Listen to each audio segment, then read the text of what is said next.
The Immobilia is an iconic building in the history of Egyptian cinema. Standing just north of Abd al-Khaliq Sarwat Street in downtown Cairo, the building has hosted many production companies, housed many movie stars, attracted many cinephiles to its cineclubs, and even featured in films like Haya Aw Maut and Qissa Mamnoua. The majestic white building has its entrance in a small dark alley behind a grand metal door leading onto marble stairs in a huge, badly lit lobby. Sand and dirt accumulate on an unlit neon sign bearing the Arabic caption of a long-gone production house, the Heliopolis Company for Film Production. The failing lights and the deteriorating interior cement the impression that this building was iconic in a bygone era, but is now falling into disuse. I'm filled with excitement and angst when I first entered the lobby on September 2nd, 2013. This was the very first time I would visit a production company, what I had envisioned for a whole year as the start of my field research. Not caring much about the storied building, I go straight to the 6th floor, where I have an appointment with the general manager of New Century, Ahmed Badawi. 3 middle-aged men sit in the office, 2 on waiting chairs, and 1 behind a small desk in what looks like a very narrow vestibule. The man behind the desk stands up. "Yes, sir?" he asks, with the half-upright, half-suspicious tone characteristic of gatekeepers in Cairo. "I'm here to meet Mr. Ahmed Badawi." "What?" exclaims the man as he leans in. I had spoken too softly as usual. "I have an appointment with Mr. Ahmed Badawi." The man walks behind his desk, opens a glass door leading further into the office, and asks me to sit down on a small leather couch next to the entrance. This room is bigger than the vestibule, yet it feels narrower because of the large desks covered in boxes, papers, and computers. Behind the desks, a young man in a dress shirt and a young hijabi woman stare at me in silence, while the reception man enters another narrow corridor. 1 or 2 minutes later, he comes back saying, "Itfaddal," politely nudging me to come through. Welcome to Middle East Center Book Talk, the Oxford podcast on new books about the Middle East. These are some of the books written by members of our community, or the books that our community are talking about. My name is Walter Armbruster, and I teach social anthropology of the Middle East. And I'd like to introduce tonight's speaker. My guest is Shihab El-Khashab. Shihab came to Oxford in, I think it was 2010, it might have been 2011. 2012. 2012, okay. So it was after I got back from Egypt, not before. To do a DPhil, or a PhD in Oxfordese in anthropology. He was supervised initially by Paul Dresch, and when Paul retired, by Marcus Banks and myself. After completing the DPhil in 2016, or was it 2017? I'm not sure. Shihab won a ultra-competitive junior research fellowship at Christ Church College, and he went from that to an also super competitive British Academy Early Career Fellowship at Cambridge, which is where he is now. Shihab's dissertation was an ethnography of film production in Egypt, which has now been converted into a book published by the American University in Cairo Press titled Making Film in Egypt: How Labor, Technology, and Mediation Shape the Industry. And Shihab, first of all, I want to welcome you to Book Talk. And welcome back to the Middle East Center community, at least virtually speaking. I feel like you've never really left, but I do still want to ask you how your Oxford experience prepared you for your research. In many ways, I think, in my first year at Oxford, I did quite a bit of reading in general kind of visual anthropology, and especially people who kind of worked on film in anthropology in other parts of the world. In Egypt specifically, there wasn't that much written. I mean, there was your work essentially, and maybe a few other people. But basically being in Oxford and being supervised by Marcus and Paul Dresch, as you've mentioned, gave me a kind of broader sense of the field of visual anthropology and what kinds of gaps there were in terms of studying film in different parts of the world. As well as having a Middle East center, I think was a big difference, not just because of the Middle East Center seminar series and the people there, but also the graduate students that were there. I think I had a lot of connections with some of the people who had ongoing work, fieldwork specifically in the region. And I think that helped quite a lot to gain a sense of the particular type of audience that I would be going for if I'm, going to do my research in Egypt. So that's before even fieldwork, and post fieldwork, that was even more important. I think the particular community of scholars that gather around issues of visual anthropology and Middle East studies. I think Oxford was quite central in bridging those two interests together, not just in terms of resources, but also in terms of the people that were there. Tell us something about how you wrote this book. I mean, what made you want to write about the film industry in the first place? I mean, media professionals, in my experience, tend to be a really tight-knit group. I mean, they might not be easy to talk to in general, but the work tends to be really specialized. So how did you go about transforming yourself from an outsider to somebody that filmmakers could talk to about their work? Yeah, that's a good question. Sometimes I'm not even sure how this happened in practice, but I think, well, the interest really comes from, I always had an interest in film and, watching movies and trying to understand how they're made specifically. And I felt like after I went to university and did an anthropology course, I was like, well, why don't we do an anthropology of how they make movies? And at the time where I started having those ideas, there wasn't much in the way of a literature that's very ethnographic, but also on commercial film production, for reasons that partly have to do with what you described, that it's quite a specialized field, that access is quite difficult. And I think what helped me a lot specifically in the case of Egypt were two things. I think one of them was luck in some ways, that like I managed to meet people that were open enough to the idea of having an ethnographer hanging around their set, right, all day. And because of the general informality of a lot of interactions in Cairo, I feel like this helped me out quite a lot once I had an in. The excerpt that I read at the very beginning of today was basically the first time I met one of the really important people for my fieldwork that then kind of connected me with one of the projects that I followed from beginning to end. And once that was done, once you're on the set, everyone is just kind of, talking to you since you're around anyways.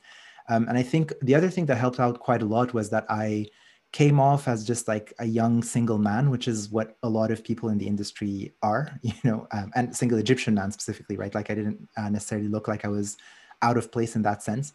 So most people, when I encountered them, they would assume that I was doing some kind of thing on set. And then I'd have to explain to them that I'm, actually an ethnographer. And then what is ethnography and why am I taking all these notes? And then they make all these jokes about me, taking notes on set and stuff.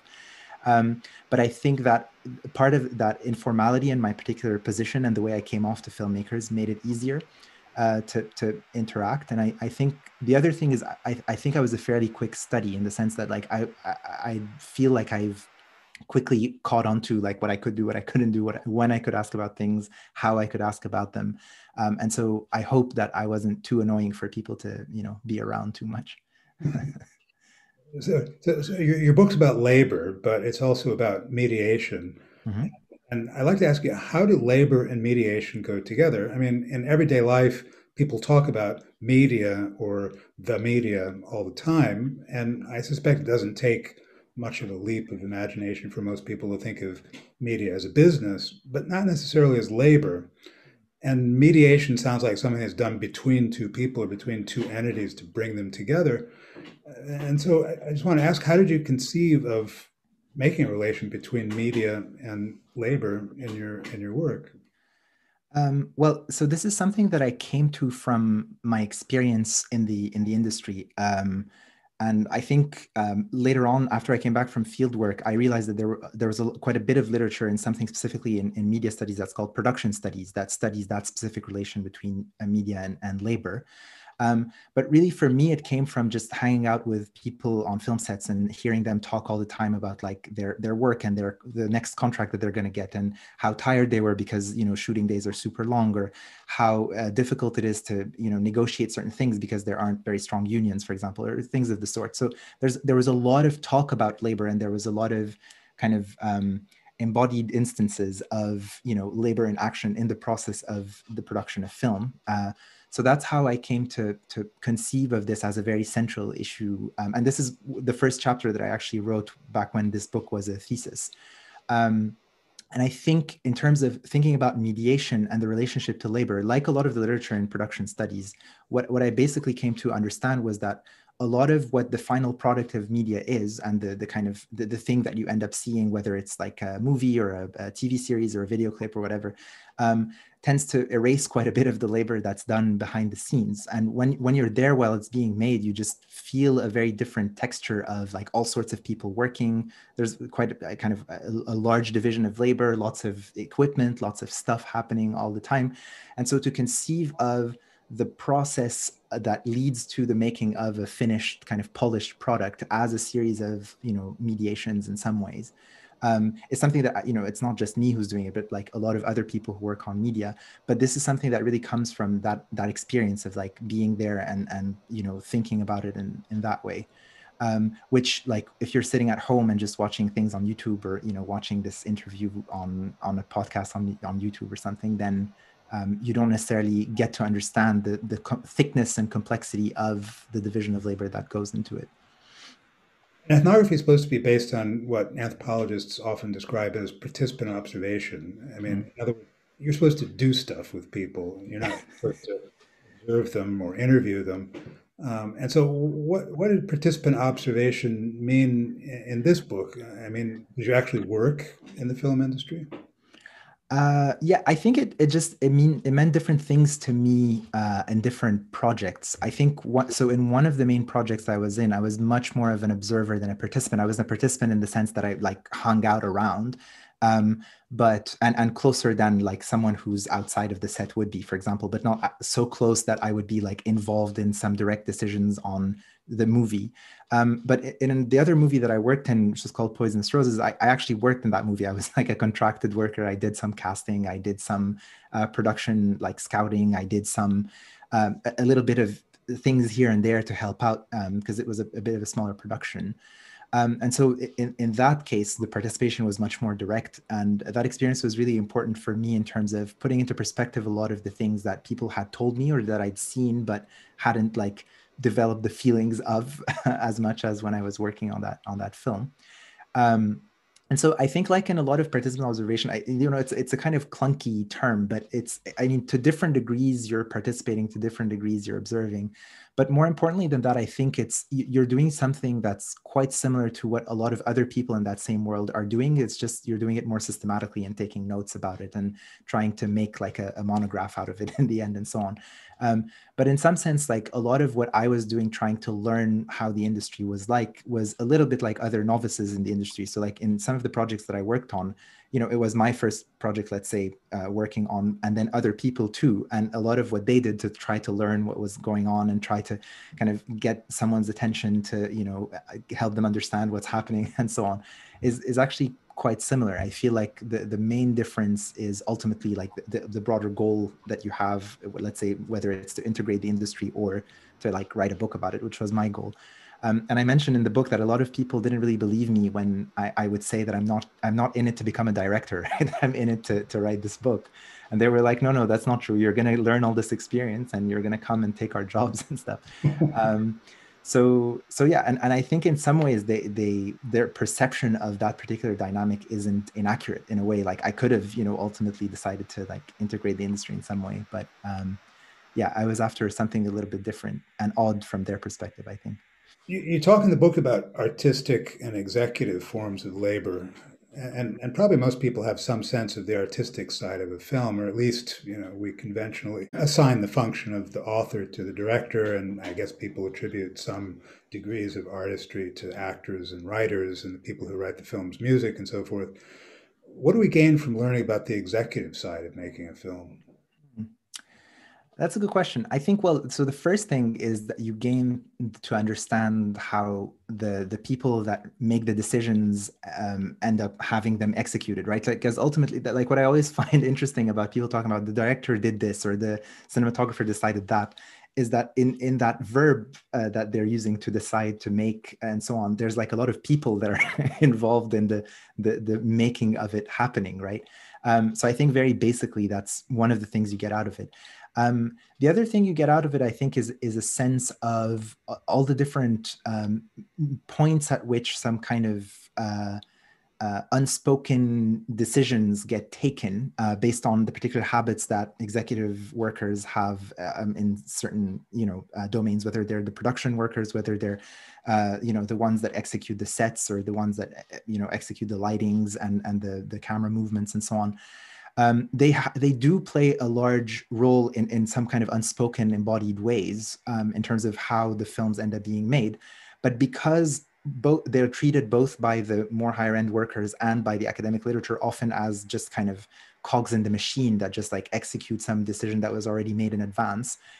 There's not much thought given to the fact that they actually intervene in quite instrumental ways in, first of all, making it work, but also giving the movie a particular shape, which I didn't really kind of detail at much length in the book. But I mean, there's a lot of ways in which the particular way in which workers are trained in the industry, especially executive workers, influences the particular quality of the final product.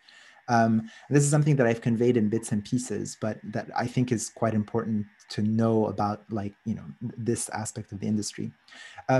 And the other thing I would say about this whole artistic and executive dynamic that I think is quite important is to understand that the industry is a hierarchical space, that it's not like, everyone is having fun and collaborating and then making something at the end. That in order for a film to be made in a kind of industrial capitalist society like Cairo is, you have to have some form of exploitation, right? Which isn't a word I've used in the book, but this is basically what a lot of the relationships of labor in the industry are.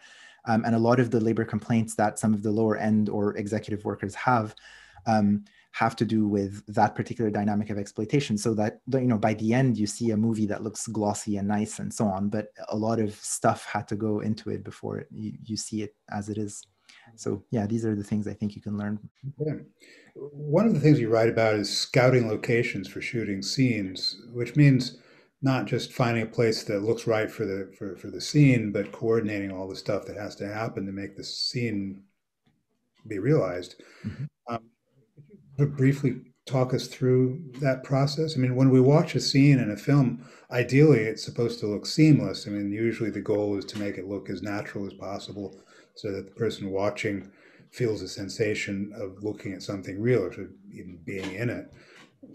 But what actually happens to produce that effect? I mean, if you can just like talk through one particularly memorable scene.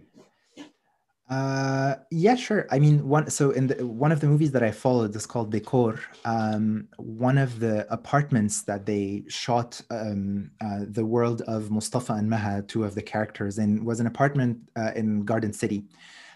So ultimately, it ended up being an apartment in Garden City. For months before then, the production crew was going around Cairo, photographing different apartments, and basically trying to coordinate with real estate agents. So there's a quite kind of interesting connection between the production side of things and the real estate world of Cairo, where a lot of real estate agents actually have lists of apartments that are open for shooting. And then, the production workers will go visit a bunch of them, take pictures, come back to the office, and then decide which ones they'll show to the main crew, like the director and the cinematographer and the art directors. And that crew kind of, based on these pictures, starts thinking, okay, maybe these 2 or 3 locations are fine. They go look at it in person. And then once they find something that's good for them, they choose it. And this is a little bit what happened in the case of the apartment that ended up being in Garden City in that movie. And a lot of the reasons in that specific case that they gave for why they chose the apartment had to do with things that are quite, aesthetic in a way, that have to do with like what the final film will look like. But part of what I try to explain in the book is how, in order for them to, imagine that relationship between essentially the kind of scouting images that they have in the present and whatever will be in the future, they have to basically, as kind of artistic crew members, abstract a lot of the labor and time that it takes to actually come to some kind of narrowed down decision about a couple of apartments to visit.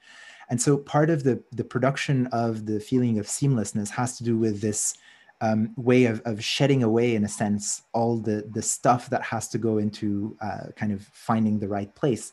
And once you do find the right place, you try and shed away, again, a lot of other stuff. So for example, the way they've rearranged the apartment in some ways in order for the camera to be able to circulate within it quite well. Part of the reason they chose that apartment was because it was quite large, so they could do camera movements in some ways that they couldn't have in a smaller place. The other part of the other reason was because there are several layers within the apartment, which, you know, gave something nice in terms of the depth of the image, and things like that. But in order for them to reach those decisions, as I try to explain, it takes quite a lot more than just kind of thinking that it will look realistic or it'll be nice in the end and so on. So, you know, that's, I think, the process in a way of how that happens. There's many steps. The final chapter is called Enchantment. And I understood that we're supposed to be living in a more or less disenchanted world in many ways. Yeah. Although media are certainly one of the things in our lives that exercise our imaginations in ways that, you know, can't be rationalized, you know, sort of described in a rational way. But I'm wondering if people making the film feel a sense of enchantment, or do they just look at the film and remember all the stuff that they had to do to make, you know, to bring the film to life? I mean, you know, I suppose in a way the people who work on the film are the ones who, you know what went into the sausage. I mean, yeah, can you actually enjoy the sausage knowing what went into it?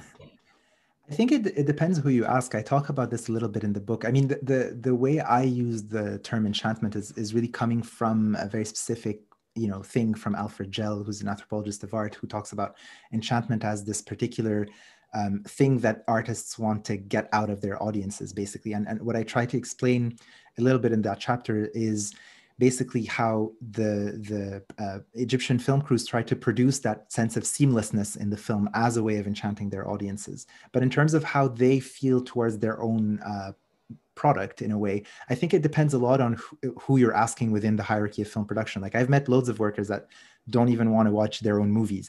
I've met loads of workers that work in movies that they don't enjoy as a genre, kind of, you know, it just happens to be the you know, movies that they find work in. I met a lot of workers, which I also wrote about, that think of cinema as somewhat of a kind of morally opprobrious thing, right? Like, there's a lot of workers who work especially in the kind of more executive side of things that don't necessarily think of cinema as like necessarily this great thing, as, you know, directors can projectors, screenwriters and so on. And from the viewpoint of directors or screenwriters or the more higher end workers, it also depends on what the particular product is and what they, you know, their kind of sense of how it managed to happen, I guess, changes over time as well. And this I see with, you know, the movies that I followed. The decor was made in 2014, and with time, the more I hear back about like people reminiscing about what that movie was like and how it was like, I think what a lot of the workers that worked in that movie retained from it was actually how nice of a set it was as an experience, kind of to just be there, and people were nice to each other. There wasn't major drama. There wasn't, you know, people insulting each other on set. I think, you know, they worked fairly reasonable hours as far as that's possible in Egypt. And so that's a lot of what they remember. But then, you know, in terms of the movie itself, that's not necessarily what's on the mind of filmmakers. So I don't know. I think, yeah, it really depends who you're asking within the crew. It's not always the things that people retain from the making of film isn't what we think it is. Okay, well, so I'll take that as saying that some people would rather have steak than than sausage. Yeah, absolutely, absolutely. Thanks for an excellent conversation on a great book.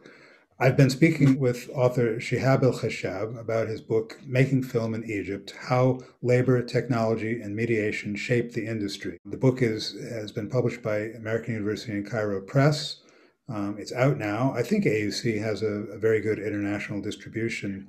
Yeah, it's available everywhere, essentially. You should be able to get it at a bookstore near you or an online book vendor, whichever one you use. This has been Middle East Center Book Talk. Thank you for listening, and goodbye from Oxford.